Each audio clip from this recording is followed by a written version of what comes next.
Hello there. If you guys know me, you know that I'm a horror guy. I'm a Halloween guy. But I made the mistake of mentioning a Star Wars movie in a recent video. And I got inundated with comments of people begging me to do a live-action Star Wars movie ranking. So, let's do this.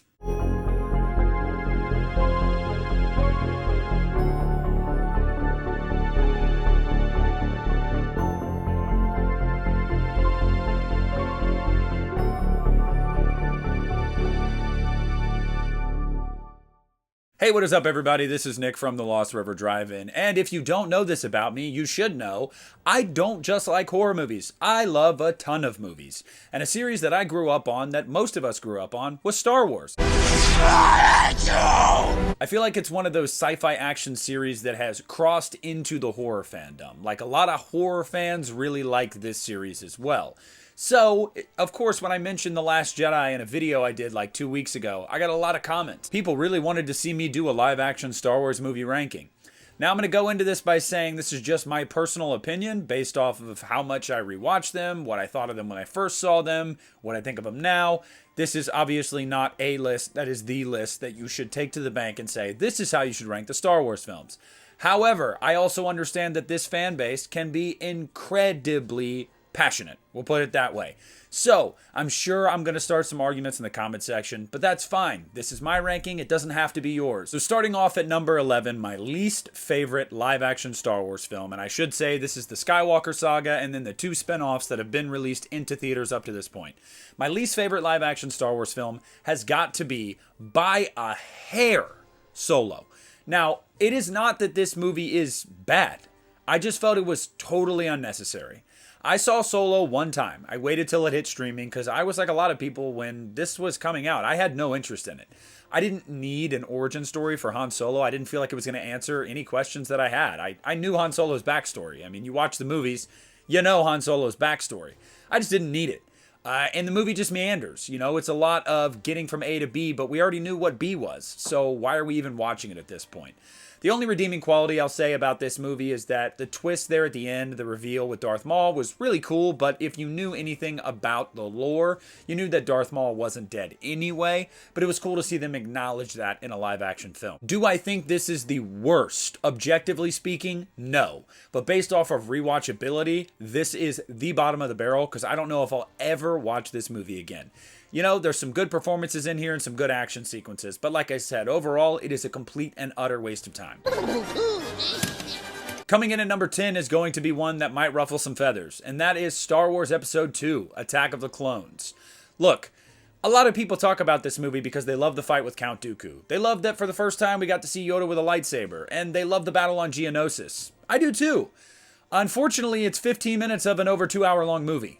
And that pissed me off. Even as a child, I remember being in the theater and my brother and I were like going up and down the runway, like off to the seats, and we were playing with our lightsabers because we were bored. The movie is a ton of talking. It's a ton of setting things up, but we already knew the Clone Wars were coming. Obviously, it was mentioned heavily in the original trilogy, so to get to the prequel trilogy, we know what's coming. If this is a movie that's being billed as Attack of the Clones, and this is the Clone Wars, why do we only get a smidge of it at the very end of the film? It just completely felt like there was so much about this movie that was just unnecessary. Just like Solo, this movie meanders a ton. I like Kamino just as much as the next guy. I like Geonosis. Some of these places look really, really cool. But at the end of the day, this movie just bored me. I don't want to spend half the movie on Naboo with Anakin and Padme rolling around in grass. Coming in at number 9 is going to be, fittingly, Star Wars Episode 9, The Rise of Skywalker.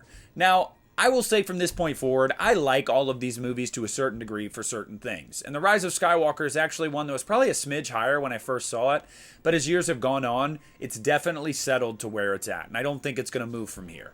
Look, I'll say a few obvious things about The Rise of Skywalker. It looks beautiful. I love so much about this movie when it comes to the settings, the cinematography, all that kind of stuff is great. There's great action in this movie. I love the fact that they put more of an emphasis on lightsabers in this movie because I felt like there wasn't enough in the first two of the sequel trilogy. And I'm a Reylo guy, so I liked that moment, you know, whatever. But everything else about this movie is just so convoluted and messy. It is just a movie that there's MacGuffin after MacGuffin to get you to place. A lot of things happen conveniently just to tie up loose ends from 7 or 8, or because JJ wanted to go in a new direction because he didn't like certain things that happened with 8. And overall, I think it just leads to a really convoluted film. The plot is just nonsensical. How do we have so many Imperial Star Destroyers underneath this planet where the Emperor just so happens to be? Which, let's not forget that the Emperor being alive completely undermines Return of the Jedi and the Skywalker saga as a whole. It just does. And I wasn't someone that was mad. When I first watched the trailer and I heard his voice, his laugh, I was like, okay. But at the end of the day, it's just one of those things where it's like, but it doesn't really make sense. And that is kind of where this whole movie lands. It just doesn't make a lot of sense. And I put that on J.J. Abrams. Look, whether you loved or hated The Last Jedi, to take the third movie in a trilogy and completely rework a bunch of things for your liking because the last one didn't go the way you wanted it to, I don't know. If that's the case, then why didn't you just do the entire trilogy, bro? I'm sorry, but you can't come in and course correct in the last movie of a trilogy. So, again, it is not a movie I hate. There's a lot to enjoy about The Rise of Skywalker, but not one of my favorites. Coming in at number 8 is going to be Star Wars Episode 1, The Phantom Menace. And this might surprise some people because usually this is like the last in most people's rankings. Look, there's a lot to be said about The Phantom Menace that is accurate, okay? Jar Jar Binks sucks. That was pandering to children. I get it. It was just way over the top and felt out of place. There's a lot of unnecessary exposition and extensive talking scenes in this movie that get quite boring. That's absolutely true. There are also other things that are undeniable about The Phantom Menace. The Duel of the Fates fight sequence is incredible. It's top tier Star Wars, period. Forget the fact that you have Liam Neeson and Ewan McGregor taking on Darth freaking Maul. Just the setting and the music alone. It is incredible. And the choreography is some of the best in the series. The pod race sequence is kinetic. That thing is so fun. I absolutely love that. And Jake Lloyd, look, people talk a lot of shit about his acting. He's having a fun time in this movie, and I'm having a fun time watching him. I always had a kinship to that kid and to this movie. It was the first one I ever saw in theaters as a small child, so it holds a special place in my heart. So while there's a lot about the movie that's really childish and corny, I don't know. Nostalgia's a hell of a drug, and I'm sorry, I'll take it over the other ones I mentioned any day of the week. Coming in at number 7 is going to be, fittingly, Star Wars Episode 7, The Force Awakens. Now, a lot of people love this movie, and they hold this movie near and dear to their hearts. I love this movie too. Again, we're talking about a series that I absolutely adore, so we're kind of splitting hairs here. Look, the theater experience for this movie was unmatched. I've never seen anything like it in my life. I didn't go see Avengers Endgame, so I'm sure it was levels like that. But this was the first theater experience that I had that was quite like this. A line out the building, around the building. There was people dressed up, clapping, screaming, laughing. I mean, it was the most raucous theater I've ever been in. I remember the hype leading up to this movie, the release of the first teaser trailer and how it exploded the internet. There's so much about this movie that I'm just going to hold near and dear to my heart forever. Having said that, it is really just a retread of A New Hope, and it's just not done as well. And that's not necessarily a knock on The Force Awakens because, A New Hope is a freaking great movie. But having said that, still, they could have brought some new things to the table. I will say, though, that I love Daisy Ridley in this movie. I absolutely love Adam Driver in this movie. There's a lot about this movie to like. There's a lot also to just be frustrated about. You want to see the original trio back together on screen, which we never got in the sequel trilogy. You want to see more lightsaber stuff? You hardly get any in this movie. You want to see them break new ground rather than just kind of stay close to what did well in the original trilogy, and you don't really get that in this movie.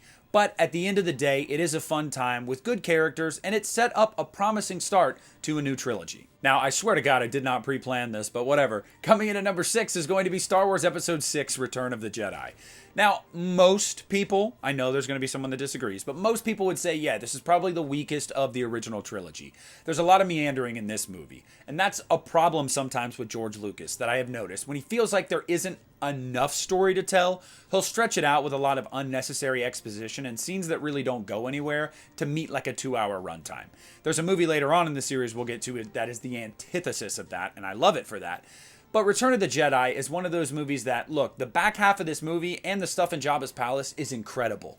But the stuff in the middle, on Endor with the Ewoks and stuff like that, it really, really does drag. There's a lot of stuff that is just kind of corny, kind of unnecessary, and we're just waiting to get to the final battle anyway. That's what we're all here for. We want to see how Luke is going to stop Darth Vader and the Emperor. Return of the Jedi is a movie that, yes, I adore this movie. Just like episodes 4 and 5, I grew up on this movie, so I have a lot of reverence for it. And it's right outside my top 10. This is right smack dab in the middle of my ranking. But if it weren't for the middle portions of this movie, it would have been rated a lot higher. All right, top 5. This is going to piss some people off, I'm sure. Maybe not this one, but one we're getting to. Coming in at number 5 is going to be Rogue One, a Star Wars story. Look, I was as skeptical as anybody about the first ever spinoff. Like, this was the first live action theatrical spinoff that Disney had announced. And I was thinking to myself, why? I don't know if we need this. And then it's, you find out it's the movie that bridges the gap between 3 and 4. And you also think, why? Do I really need that though? Because I know what happened from 3 to 4 to get us to where we were. Well, we did need it. And this movie is incredible. This is a really, really nihilistic movie in a lot of ways. It's one of those movies that doesn't have a happy ending while also kind of having a happy ending. We knew what the ultimate result of this mission was going to be. We knew that. But seeing it play out, getting to like these characters, Jyn Erso in particular, she is a freaking great character. Felicity, you are incredible. I love you. You're great in this movie. But it's the journey going along it, that you're following along with these new characters that you're really liking. You're also getting old characters brought in back here, and it's just kind of really tying it all together, tying it to those movies that you grew up loving. And the sequence at the end of Darth Vader on the Rebel ship, I mean, everybody knows what that was like. Being in the theater for that when that lightsaber ignited was electric. This movie made over $1 billion and got great reviews for good reason. And it goes to show that Disney can do well with this property, but they have to have the right writers and director a part of the project. You can't just bring people in that, he wants to do it. He's got a semi-solid idea. We're going to let him do whatever he wants. J.J. Abrams, episode 9. No, this has to be something that you give to a true technician. And that is what Rogue One was. The team behind this movie, Gareth Edwards, just absolutely gave us an incredible film. This movie, although it is not one that is in the trilogies at all, this belongs in the top 5. This movie freaking rules. And this top 4 here is like picking between children. But number 4 is going to be episode 3, Revenge of the Sith. Look, I mentioned this earlier. I kind of previewed about how Lucas has movies sometimes where he doesn't have enough stories, so he kind of stretches it out. Revenge of the Sith is not one of those. Revenge of the Sith is the movie where it's like, we have to bridge the gap. We have to get to the original trilogy. Everything has to be addressed in this movie. And because of that, from start to finish, this movie is pretty much balls to the wall action. Some insane lightsaber fights in this movie. You get the Emperor and Yoda fighting for the first time on screen, which I had waited what felt like a millennia for. You get to see the greatest lightsaber duel in this entire series, and that is Obi-Wan and Anakin. And I will die on that hill just simply for the emotional impact of it, how long it is, the choreography, the setting. It is astounding. Look, Revenge of the Sith, I remember the hype for this movie leading up to seeing it and going to see it and knowing that this was going to be the end in my mind. There was never going to be any more. And I was so torn. I was so sad. But what I watched on screen changed my life. This movie is incredible. It is without a doubt the best of the prequel trilogy. Period, point blank. Nothing else needs to be said. Where the fun begins. Well, here we are. Top 3. Coming in at number 3 is going to be Star Wars Episode 8, The Last Jedi. Now, let me get something out of the way really quick. I was never a fan of the Rose character either. And that's not necessarily because of the actress. No, not at all. I just felt like it was an unneeded side plot. We didn't need it. I feel like it drags the movie down at times. I also don't like the Canto Bight stuff. It's trying to talk about morality, and we just didn't need it. That's kind of all throughout Star Wars history. We don't need to go to a casino planet for 20 minutes in a 2.5-hour movie and pretty much just say, hey, look how bad these rich people are. Yeah, we get it. Rich people suck. Now, with that out of the way, this movie's incredible. Like, flat out incredible. Rian Johnson is a technician. He directs his ass off in this movie. You cannot take that away from him, whether you like the movie or not. This movie is gorgeous. The sound design is impeccable. The acting is incredible. This is Daisy Ridley's best performance in the series. This is Adam Driver's best performance in the series. Carrie Fisher is great in this movie. Mark Hamill is great in this movie. I mean, I could go on and on about that. This movie challenged what I thought as a Star Wars fan and what so many of you thought. And it is the reason why people have drawn a red line with it. You either accept being challenged like that, what you know, what you love, or you absolutely reject it. You're never going to land in the middle most of the time. It's going to be one side or the other. I accepted it and I loved it because I looked at it this way. Luke Skywalker's right. Do you really expect him to take down the entire, basically a new empire by himself? No. Do you really think that a man that feels like he betrayed his nephew and caused his nephew to go to the dark side and create a new empire wouldn't feel guilty? Wouldn't feel like he had brought this upon the galaxy? That he was to blame for all of these people getting wiped out? Yes, he would absolutely feel guilty. You want to know why? Because he's human. He's human. And like all of us, we feel shame. We feel guilt. We make mistakes. And sometimes we don't handle it the right way. And even with all of that said, so many people had issues with that because they're like, it's not my Luke Skywalker. I loved it because, like I said, it humanized him. It made me sympathize with him. I was actually really sad for him. And I understood why he did what he did. And I understand why he became cynical in his old age. Especially after you toppled the Empire 30 years ago. Just to see it all come back because of your bloodline again. And you feel like you're the reason it happened.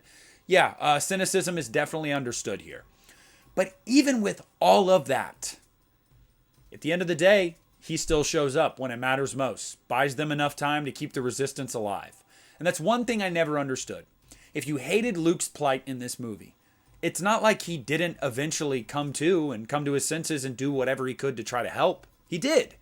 So, hate, I don't know, an hour 45 minutes of this movie. But when he finally makes the turn to say, okay, I'm going to help the resistance, wouldn't you be like, okay, well, it took a while to get there, but at least he got there. I could go on and on about this movie. There's so much about this movie that's incredible. The fact that it subverts expectations in so many ways. From, like I said, with Luke to Snoke, thinking he's the new big bad. And then Kylo Ren's like, nah, not really. I'm the new big bad. I loved that. Not to mention the throne room sequence is cinematic gold. Like, it is one of the greatest scenes in this series. I love The Last Jedi with all of my heart. I have since I first saw it. But I completely understand why people don't. You will never find me arguing with you that you are wrong. Because it is simply a matter of, can you accept what they did with Luke Skywalker? And if you can't, you can't. And I understand that. But The Last Jedi is number 3 for me. And I knew this would be the longest segment. I hope I defended it well enough, guys. So uncivilized. Coming in at number 2 is probably the best Star Wars movie, but it's not my favorite. And that is Star Wars Episode 5, The Empire Strikes Back. What's to say about this movie? You know, Luke, I am your father. You've got all the Bespin stuff, Han and Carbonite. Come on. Like, this movie is an all-timer. Yoda on Dagobah, he's like a crackhead, like, the entire time, which is funny as shit. Luke Skywalker fighting himself in the tree. Like, there's so much about this movie that is iconic. So much about this movie. The Hoth battle, oh my God, I could keep going. This movie is probably the best Star Wars movie, narratively speaking. And I think it goes to show that Lucas had the least involvement in this film out of the original trilogy, and this is probably the best of the original trilogy. Everything about this movie is pretty much perfection. Everybody picks this as their favorite Star Wars movie. I've done it many times before. On any given day, I will say, oh yeah, it's The Empire Strikes Back. And then I'll have a day like today where I'm like, you know what? No, I'm feeling nostalgic. So number 1 for me is A New Hope, or just Star Wars.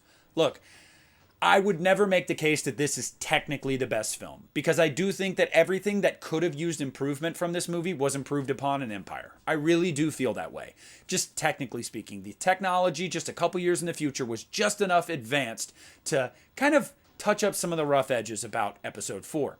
Having said that, though, this movie was everything to me as a child. I remember watching this over and over, just wearing this VHS out. I adore this film. It is what started it all. It's what introduced me to this series, obviously, even though, because I remember the prequel trilogy was about to start. We didn't have the Phantom Menace yet, but I watched this as a kid. We knew the Phantom Menace was coming, and it was so unlike anything I'd ever seen before. And now we've seen a lot of rip-offs or homages, we'll put it politely, homages to Star Wars. but nothing is quite like Star Wars. And seeing a lightsaber and seeing these droids and these other worlds and the Death Star and Darth Vader, like there's so much about this movie that is just iconic. It's going to go down in history as one of the greatest movies ever made because it is one of the greatest movies ever made. It was a landmark film. It's to sci-fi action films what Jaws was to horror films or Halloween was to slasher films.